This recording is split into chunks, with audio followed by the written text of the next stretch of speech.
Hi guys, Justin here from CyclePath. Today we're going to go over the M technique, basically a quick pre-ride check that we can do before we roll out of the garage and go to hit the trails. You can do this anytime, and it's a great way to make sure the bike is safe and fully functional for you. So the M technique is pretty straightforward. We're going to use that as basically a map to go from the front to back end of the bike, and we don't miss any of the key features or components on the bike that help us have an excellent time on the trail. So what we're going to do here, guys, we'll get you to come in a little bit closer. We're going to start at the front end. We're going to move up to the handlebar area. We're going to move down to the pedals and the cranks, back up to the seat post area, and then finally finish off with the back end of the bike to make sure everything's good to go.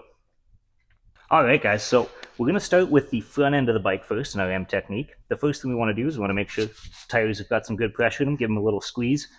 Stay tuned to the end of the video. We're going to check the pressure and see how close I get. So I'm thinking we're at about 30 psi in there, about 30 pounds of pressure. Next thing we're going to check is we're going to grab that wheel and we're just going to flex it side to side. We just want to make sure the axle's nice and tight and nothing's flopping around. We want to make sure that our brake isn't rubbing and the tire's nice and straight. And to do that, we're just going to give it a nice little spin, and we're going to look and just make sure that everything's nice and lined up and that we're not getting any noise out of our brake up front. If you don't have a disc brake, check that the pads aren't rubbing on the wheel. From there, we're going to move up a little bit from the front wheel into the front suspension on the bike. And all we're checking here is we just want to make sure everything feels nice and comfy, it's not too hard, and it's not too soft. We're going to go through suspension pressure on a different video, but you just want to check that out before you hit the trails. After we're done with the suspension, we're going to move into the handlebar area of the bike. We want to check the brake handles and just give them a good push, make sure that nothing's sliding around. Grab the grips, give them a twist, make sure nothing moves. From there, we want to check the headset on the bike, which is the bearings right here. Just a little pinch with your fingers, grab the front brake, and just rock the bike front to back. If it is loose, you'll notice, and that's something that we can easily tighten up with our multi-tool. We want to make sure that we always have just a nice little multi-tool on us. That way we can tighten all the nuts and bolts if anything is loose. From there, we want to move from the top of the bike down to the pedal area, forming that first half of our M. We want to check the cranks and the pedals, and to do that, we're going to grab both pedals and we're going to flex them back and forth and just make sure that nothing feels loose and nothing's making any noise. From there, we want to do the same thing with the pedals, grab them and just flex them up and down and make sure that nothing's clicking and nothing feels loose.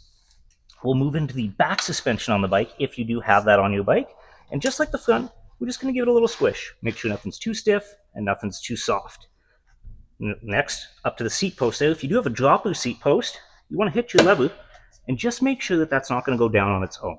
You don't want that dropping when you're on the trail, so we want to make sure it's holding itself.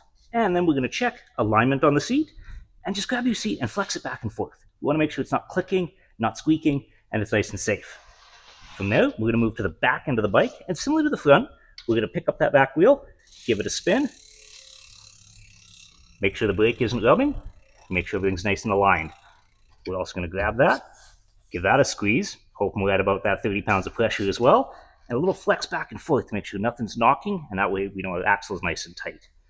If you do have one of the new axis systems there, you want to make sure your battery's charged by just hitting your little indicator button and seeing what color that LED is.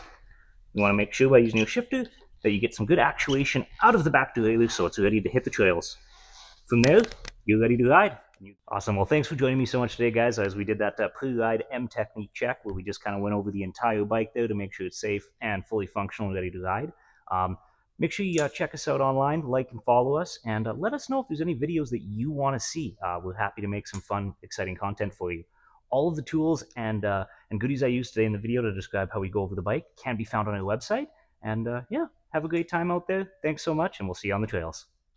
All right, let's check that pressure and see how close we are. So we were thinking about 30 psi in there. We're going to get a just handy-dandy little pressure gauge there. And we're probably at about 25 psi. So the old hand technique only goes so far. It's always good to have a nice pressure gauge at home too.